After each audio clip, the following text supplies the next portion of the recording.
வணக்கம், இது லங்காபூரின் இன்றைய எல்லை பாதுகாப்பு செய்திகள். முதலில் தலைப்புச் செய்திகள். இந்தியாவுடன் போர் என்பது இனி தேவையற்றது. பாகிஸ்தான் பிரதமர் ஷெஹபாஸ் ஷெரீப் கருத்து. ரஷ்ய தலைநகர் மீது மீண்டும் ஆளில்லா விமான தாக்குதல்.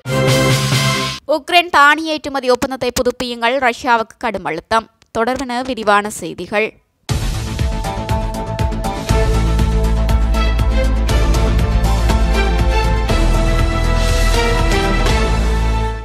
இந்தியாவுடன் போர் என்பது இனி தேவையற்றது என்று பாகிஸ்தான் பிரதமர் ஷெஹபாஸ் ஷெரீப் தெரிவித்துள்ளார்.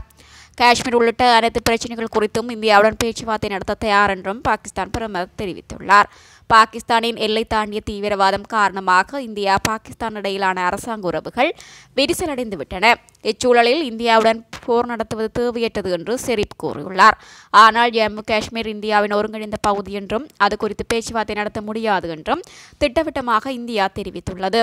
மேலும் பாகிஸ்தான் தீவிரவாதத்தை முழுவதுமாக கைவிடும் வரை பேச்சுவார்த்தைக்கு இடமில்லை என்றும் இந்தியா தனது நிலைப்பாட்டில் உறுதியாக உள்ளது.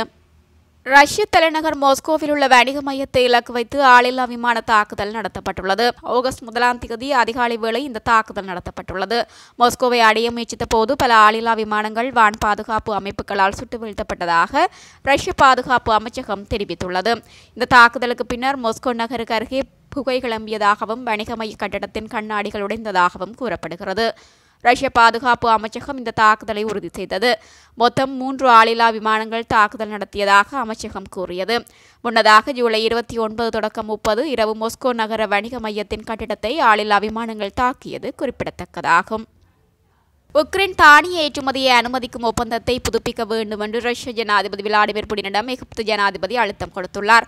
இந்த ஒப்பந்தம் புத்துயிர் பெறுவது அத்தியாவசியமானது என்பதுடன் ஏழ்மையான ஆபிரிக்க நாடுகளுக்கு அளிக்கும் அவசர தீர்வு எனவும் எகிப்து ஜனாதிபதி அப்தெல் பத்தா அல் சிசி குறிப்பிட்டுள்ளார். மேலும் மேற்கத்திய நாடுகள் தங்களது வாக்குறுதியை பின்பற்றவில்லை என தெரிவித்துள்ள புடின் 6 ஆபிரிக்க நாடுகளுக்கு இலவசமாக தானியங்களை வழங்க உறுதியளித்துள்ளார்.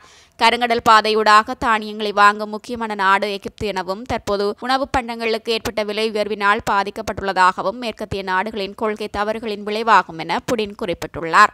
மேலும் ஏற்றுமதிக்காக தயார் நிலையில் இருந்த 20 மில்லியன் டன் தானியங்கள் சிக்கிக்கொண்ட நிலையில் மத்திய கிழக்கு மற்றும் ஆபிரிக்க நாடுகளில் தானிய பற்றாக்குறையை உருவாக்கும் அச்சுறுத்தல் ஏற்பட்டுள்ளதாக கூறப்படுகிறது.